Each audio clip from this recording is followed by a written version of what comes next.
The heart of sub-Saharan Africa, where commerce meets progress. Welcome to Souq News, your source for business, economy, and development insight that drive nations forward.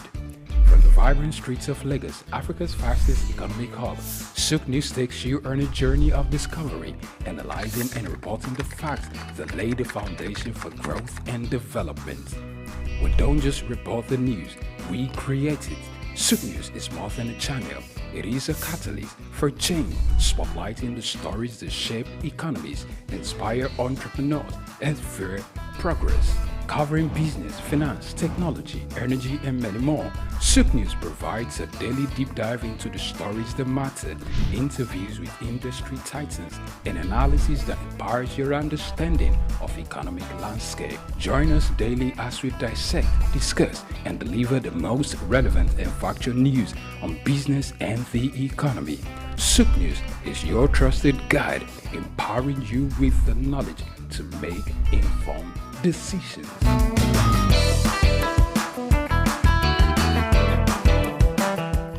We've got just what you need right here at Femi Wash Media. Call it the Midas touch and you wouldn't be wrong. Let us record, produce, mix and master your audio like nobody does. Reach us on our contact today for the best quality job. The heart of sub-Saharan Africa, where commerce meets progress. Welcome to Souq News, your source for business, economy, and development insight that drive nations forward. From the vibrant streets of Lagos, Africa's fastest economic hub, Souq News takes you on a journey of discovery, analyzing and reporting the facts that lay the foundation for growth and development. We don't just report the news, we create it. Souq News is more than a channel.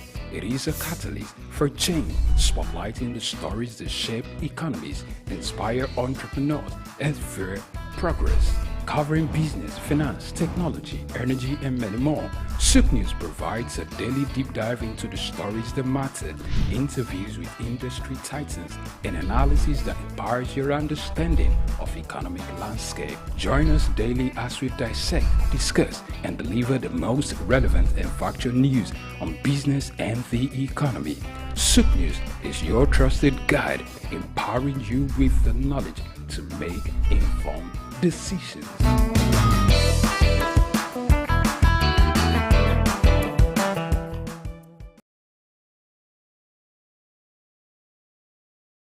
We've got just what you need right here at Femi Wash Media. Call it the Midas touch and you wouldn't be wrong.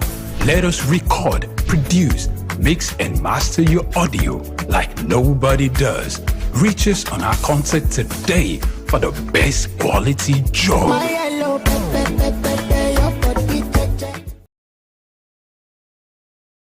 My name is Dr. Rafiu Oladipo. My name is Baba Jalal Repega. I'm Reverend Juliet Benite. I'm Godio Didi. My name is Professor Oladokun Sulaiman Olarawaju. Souq News is on the ground, loading. Very enlightening, very educative, and entertaining. Thank you to Souq News. So I'm happy that Souq TV has come into existence. I'm happy to be here in the Souq News. I want to encourage you to subscribe to the channel and keep watching news that makes sense. As Browning said, one's extension of one's reach should not exceed one's grasp, or what is heaven for. And I think Souq News is doing that.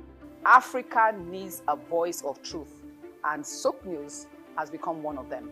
And get ready, get ready, get ready. And keep watching. Keep watching Souq News.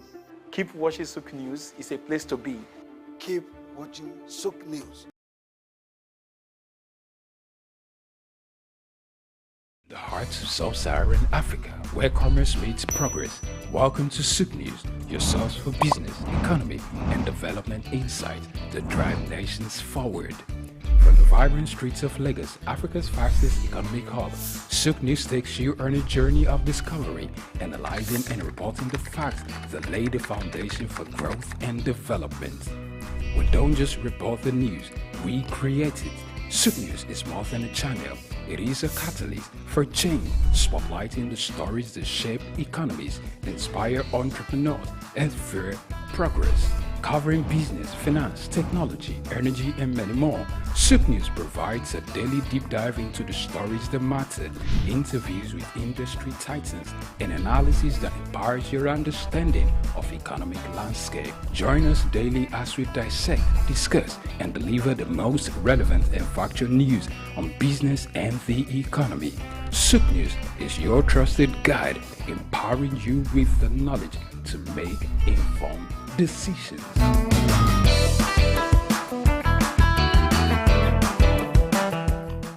We've got just what you need right here at Femi Wash Media. Call it the Midas touch, and you wouldn't be wrong. Let us record, produce, mix, and master your audio like nobody does. Reach us on our contact today for the best quality job.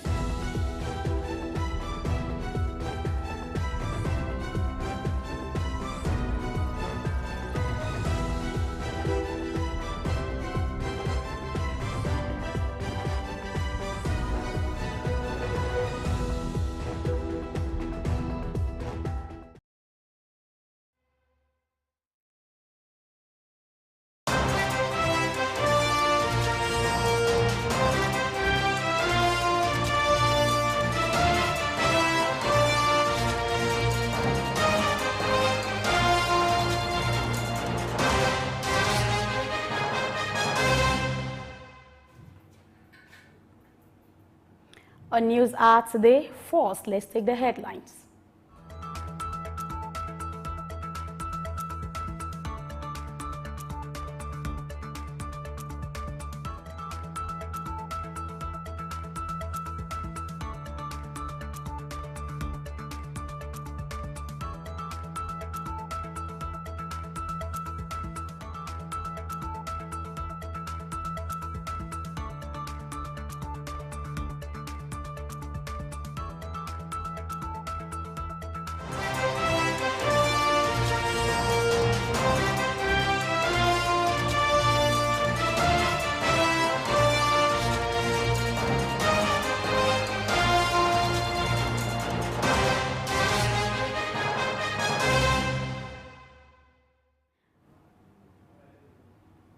It's a beautiful Monday afternoon, and you're welcome to News Hour on Souq News, your choice station for developmental news around the world.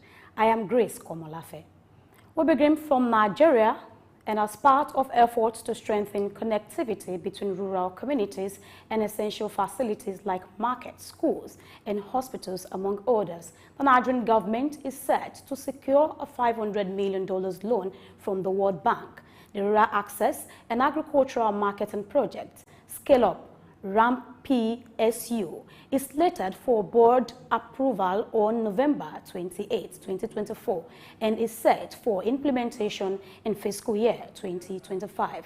Spearheaded by the Federal Ministry of Agriculture and Rural Development, it involves establishing Rural Access Road Agencies, RARA, and State Road Funds, SRPF, along with digital outcome monitoring and gender-targeted opportunities. The project will also upgrade Nigeria's rural road network, infrastructure, and institutional framework.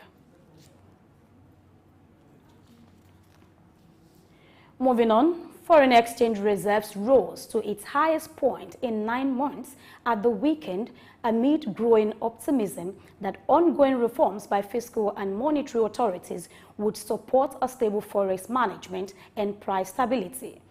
Total external reserves, which have risen consecutively over the past 1 month, rose by about $209.9 million to close at the weekend at $34.416 billion, its highest in 9 months.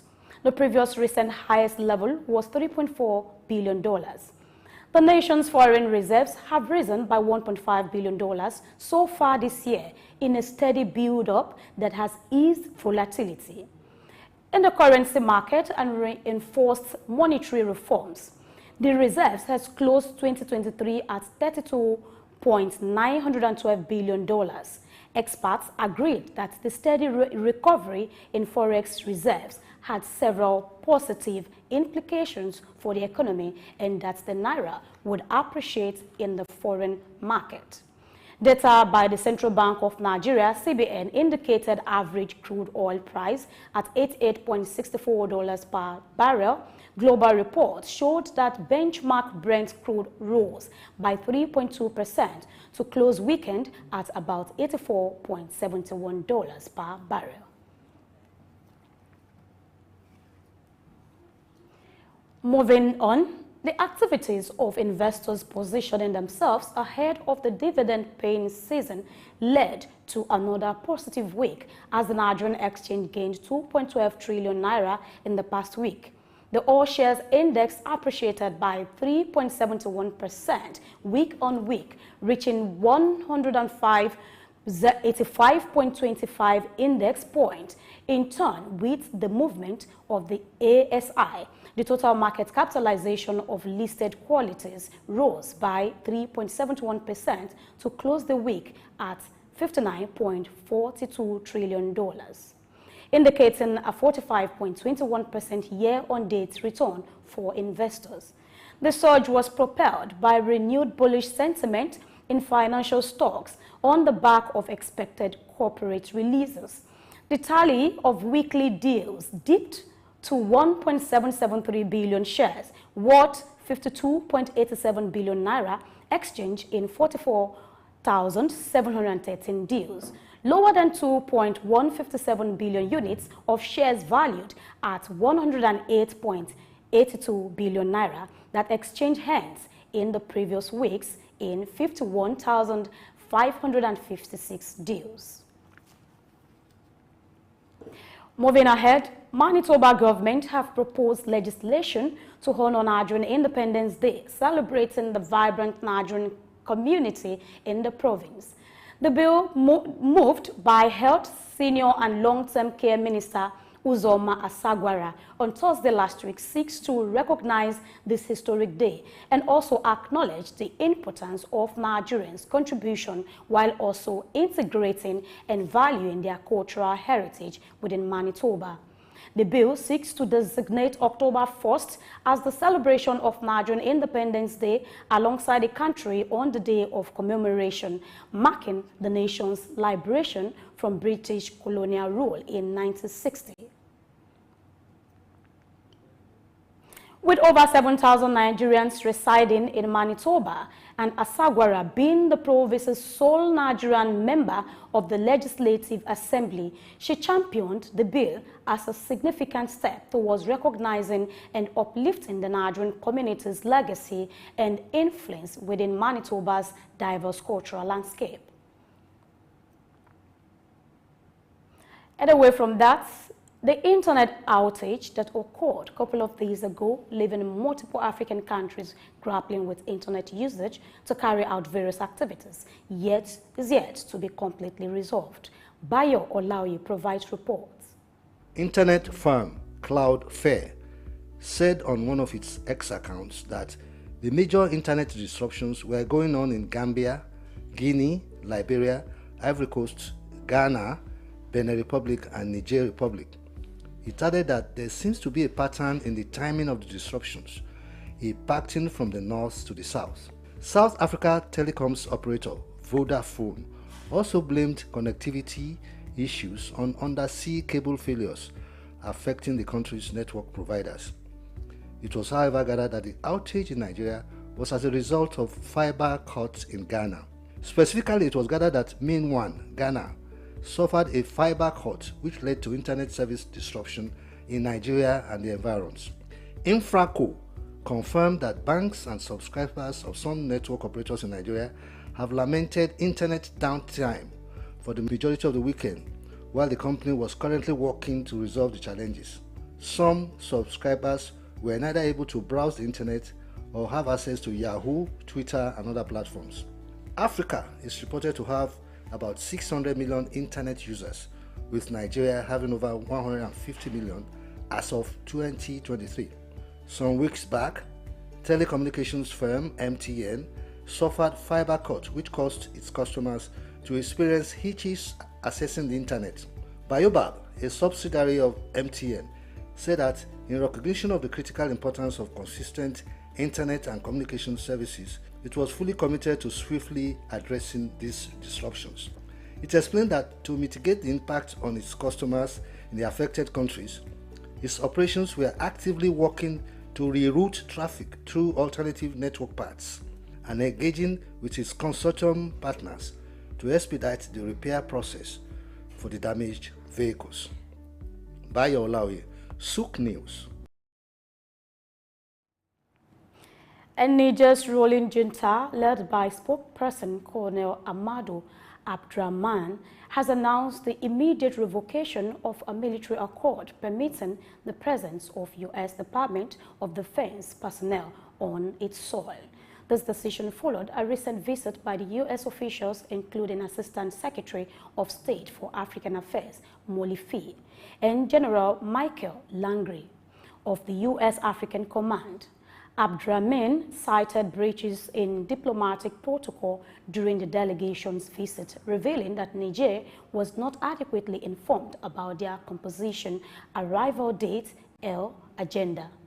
Discussions centered on Niger's military transition, cooperation with the U.S., and partner choices in combating militants affiliated with Al-Qaeda and Islamic State. While U.S. officials acknowledged candid discussions with Niger's ruling military council, known as the CNSP, Niger condemned the delegation's alleged attempt to dictate partnership choices, noted the illegality of U.S. troops present in Niger, citing unilateral imposition in 2012 without Niger's consent, and subsequently revokes the agreement regarding the status of U.S. military personnel and civilian employees on Nigerian's territory. And now we take a break and return to more stories. Please stay.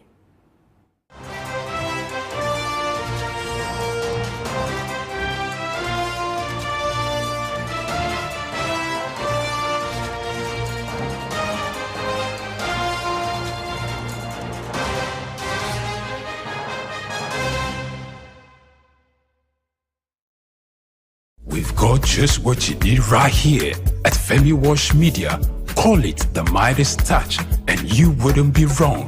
Let us record, produce, mix and master your audio like nobody does. Reach us on our contact today for the best quality job.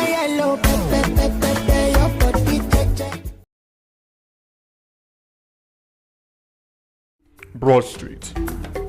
Broad Street, situated in Lagos Island, is steeped in Nigerian history.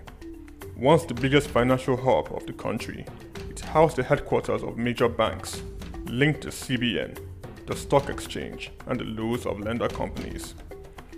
Broad Street is a historically significant street. It has played a central role in the development of Lagos and history, an important commercial and administrative center for the British colonial authorities. It was also a home to some of the city's earliest modern buildings. Broad Street was a residential area in the pre-colonial era. With the British came the Methodist Boys High School in 1878 and the Broad Street Prison in 1882, renamed Freedom Park. The General Hospital, which was a British military hospital, was built in 1893, being the first general hospital in Nigeria. The old British Secretariat building, which is now the Federal Ministry of Justice, was built in 1906.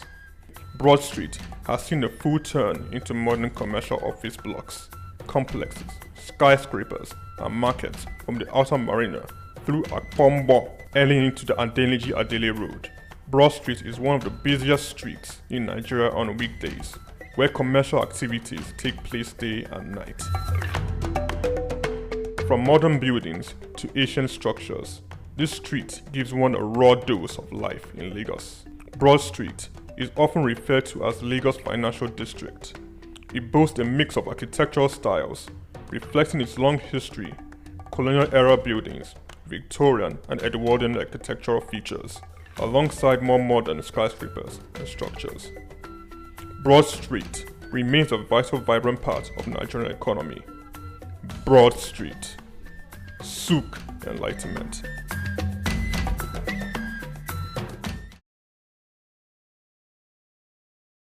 We've got just what you need right here at Femi Wash Media. Call it the Midas Touch, and you wouldn't be wrong. Let us record, produce, mix, and master your audio like nobody does. Reach us on our contact today for the best quality job.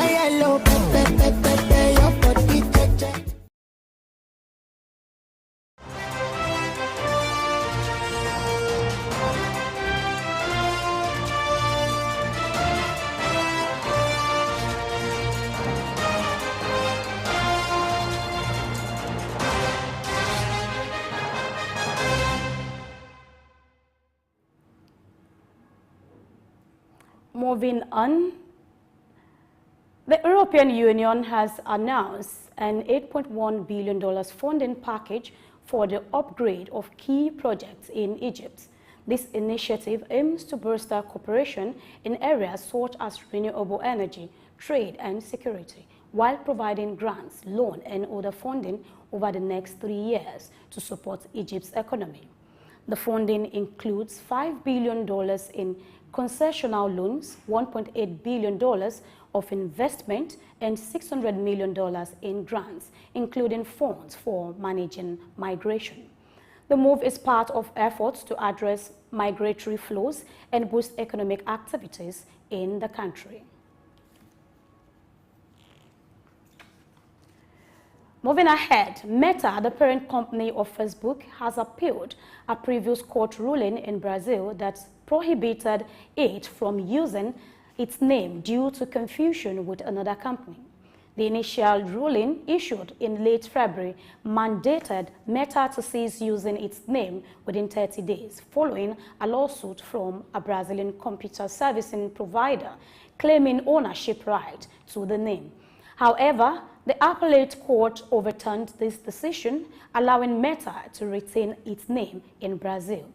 The Brazilian Meta asserted its ownership of the name's right in the country and emphasized the importance of adhering to the law, irrespective of business decisions made by external entities. Despite this victory, Meta still has the opinion to appeal further.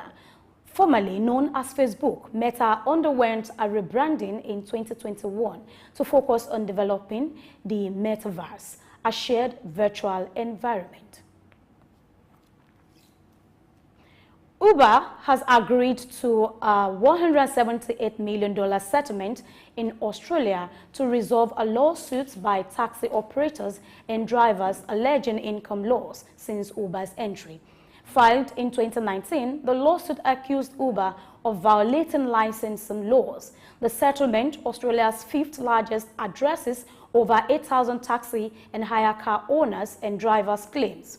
Maurice Blackburn, lawyers confirmed the settlement, highlighting Uber's arrival in 2012, which redirected revenue from licensed taxi drivers and devalued their licenses. Despite Uber's denial of international law breaking, the settlement marks the resolution after years of legal battle. Former lawmaker Rod Barton, part of the class action, sees the settlement as validation of Uber's circumvention of taxi licensing regulations. Australia Mineral Resources has unveiled plans to establish a lithium processing hub in Western Australia's Goldfield region following its acquisition of Poseidon, Nickel's Lake Johnston Nickel concentrator plant and mining rights. Led by billionaire Chris Ellison, the company aims to centralize lithium ore processing using a hub and spoke model. The move seeks to solidify Australia's dominance in lithium supply as it ships out half of the world's raw material. MineRes will revert the Nickel's plant to process lithium into spodumene concentrates, enhancing its global service potential. With the Australian government mulling tax incentives for such initiative, MineRes stands poised to leverage its expertise and partnerships for further success in lithium sector. Chinese electric vehicle EV manufacturer XPeng has announced its strategy to penetrate the highly competitive EV market further by introducing a new, more affordable brand. Set to launch within the next month, these models will be priced between $14,000 to $21,000, targeting a segment where premium EV markets generally price their cars higher. The decision comes amid an intensified price war in China's EV market, with companies like BYD leading the charge in reducing prices. XPeng's new brand will not only offer more accessible pricing, but also focus on different levels of intelligent driving capabilities, aiming to create the first AI-assisted driving car tailored for young consumers. This move reflects the company's ambition to capture a larger market share and solidify its position in the rapidly evolving EV landscape in China.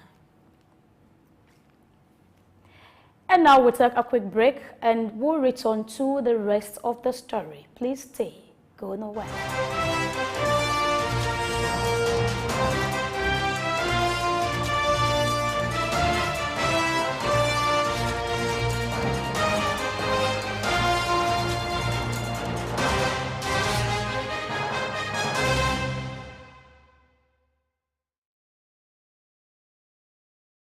In the heart of sub-Saharan Africa, where commerce meets progress, welcome to Souq News, your source for business, economy, and development insight that drive nations forward.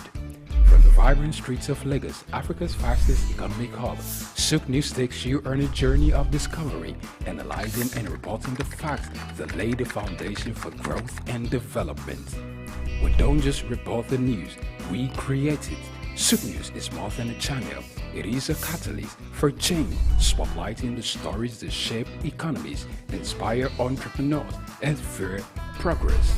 Covering business, finance, technology, energy, and many more, Souq News provides a daily deep dive into the stories that matter, interviews with industry titans, and analysis that empowers your understanding of economic landscape. Join us daily as we dissect, discuss, and deliver the most relevant and factual news on business and the economy.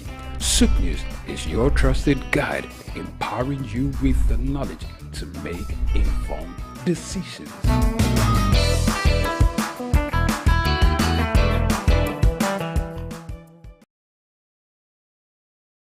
My name is Dr. Agility Obi. My name is Etemari Glover. Naomi, well done, and shout out to Souq News. Shout out to Souq News. I want to encourage everyone to keep watching Souq News. Shout out to Souq News, and yes, tune into them. Keep watching Souq News. They are one in town. Hey, we're watching Souq News. Keep watching Souq News. Keep watching Souq News. Catch them on YouTube and all social media channels. Hey, my name is Frank Edowo, and I'm imploring you. No, forget that. I am forcing you, coercing you to always stay tuned to Souq News for your news requirements.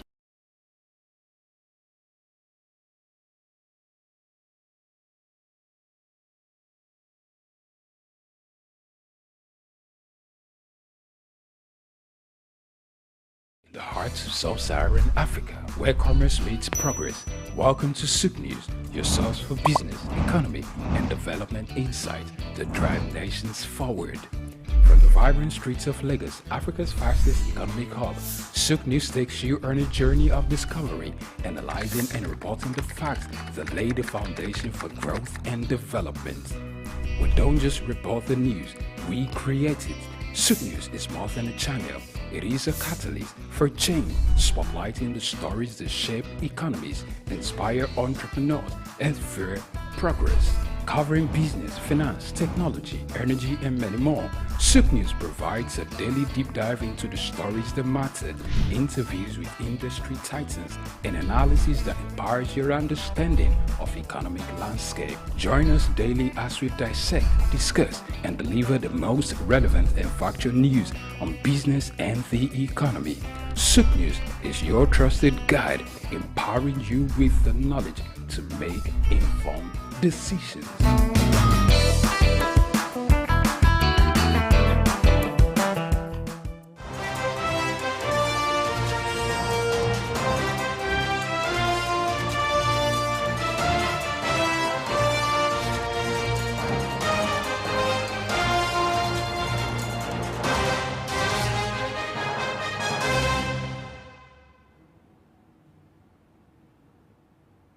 Glad to know you are still with us. Moving on. As Japan approaches the conclusion of 8 years of negative interest rates, a regional lender based in Kyoto is taking proactive measures by offering e-learning sessions to educate staff unfamiliar with operating in a positive interest rate environment, targeting approximately 3,300 banks of Kyoto employees. These sessions cover the significance of interest rates, the determination of lending rates, and the implications of rising interest rates on the bank's operations and its clientele. Additionally, seasoned executives from the bank shared insight on strategies for persuading borrowers to accept higher charges. The e-training, accessible in 30-minute sessions via smartphones, aims to equip younger staff for heightened competition in attracting deficits previously considered liabilities due to surplus funds held by lenders. Moving ahead, a coalition of 47 countries, including the EU, Canada, Japan, and climate-vulnerable Pacific Island states, supports a charge on greenhouse gas emissions from international shipping. Proposed document at the IMO meeting outlined 4 plans to impose a fee on each ton of emissions from the industry. Support for the carbon levy concept has more than doubled from 20 nations that endorsed it last year. Proponents argue it could generate over $80 billion annually, aiding it in development of low-carbon shipping fuels and assisting poorer countries in transitioning to cleaner energy sources. Opponents like China and Brazil argued the proposal would disproportionately affect trade reliance emerging economies. They are seeking to sway the opinion of other nations, including most African nations, which have not yet taken a definitive stance. Negotiations continue at the IMO meeting, where countries remain divided on key aspects of the proposal despite agreeing on emission reduction target last year. And lastly, Walmart issues a recall for its 8.25 ounce great value honey roasted cashews sold in 30 states due to uncleared milk and coconut allergens. The supplier, John B. Sanfilippo and Son, initiated the voluntary recall after a consumer found coconut cashew mixed in with the honey roasted cashews. Investigation revealed a label error during manufacturing, causing a limited number of cans to contain wrong nuts. Consumers are urged to check for specific best buy dates and UPC numbers and either discard the product or return it for all full refund. The recall affects Walmart.com and select Walmart stores across Alabama to West Virginia. Milk allergies, common in children, and coconut allergies can trigger severe reactions, including anaphylaxis. Consumers can contact John B. Sanfilippo and Son for further inquiries about the recall. And before we go, we share a recent progress in Lagos State. In a bid to cushion the effect of food inflation on Lagosians, the state government has launched an intervention program offering affordable food items markets in various communities of Lagos State. Visiting one of the locations, Israel Adeyemi shared his report. Following the media chat hosted by Lagos State Governor Babajide Sanwo-Olu, where he promised that the state government will establish a food discount market where foodstuffs will be sold at subsidized prices at various centers across the state. Yesterday, 17th of March, Lagosians trooped out in numbers to the 57 accredited market locations across 5 zones where these food items were being sold. The program, tagged Ounje Eko Food Discount Market, is an intervention program designed to offer affordable food items to the communities in Lagos State, as well as provide 25% discount on essential foodstuffs at designated Sunday markets across the state. The market spread across Ikeja, Lagos Island, Ikorodu, Ekpe, and Badagry divisions opened as early as 11 a.m. to provide the opportunities for Lagosians to get staple food items with 25% discount. The process begins with the purchase of a voucher which will be tendered at the stand of each accredited vendors in exchange for each item. A member of the committee for the program, Joe Odumaki, noted that the officials will prioritize the aged, physically challenged, and pregnant women at the market, adding that the government, after a thorough review of the pilot program, will improve and extend the program so as to meet the targets. Know some of these concerns, then helping them to empower more people that will be sustainable.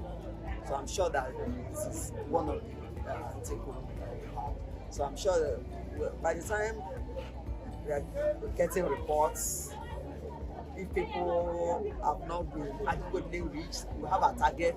If we are able to meet them, I'm sure the chairman of the committee might consider extending it. But if it's things that we have achieved, what the committee was set up to do, then that will be fine. While some Lagosians praise the government for the initiatives, others advise that the government make the process seamless by creating more centers to accommodate more buyers. The chairman Ojodu LCDA CDC, while speaking to a correspondent at the market, noted that our own LCDA Ojodu is a border LCDA with our sister Ogun State. So many of the people who live in Ifo, Mowe, Alagbole, Akute, Lambe, they trooped into this place. You understand? Realizing that, it's an opportunity for them to buy cheaper things. By so doing, it will reduce the number of Lagos residents that the governor is targeting. One of the vendors at the market, while speaking, also commended the initiative, noting that the program does not only provide support for Lagosians to get subsidized foodstuffs, but also empowers small-scale business owners to make sales at the market. And the people are really calm to work with, most of them, even if I had some hiccups along the way, which I would say generally was my fault, so I wouldn't even want to breathe on that. But they have been really nice, coordinated and calmer than I actually expected, honestly. But the experience has been amazing. The program, which affords residents the opportunity to get staple food items at discounted prices if continued, will go a long way to reduce the economic challenges faced by Lagosians and citizens at large. Israel Adeyemi, Souq News. Thank you, Israel, for that progress report. You want to be a beneficiary, I think you should look out for these locations. And that's a wrap on News Hour today. Do not forget to share your feedback through all our social media platforms. On behalf of the news team, I am Grace Komalafe, and I am saying many thanks for watching. Good afternoon.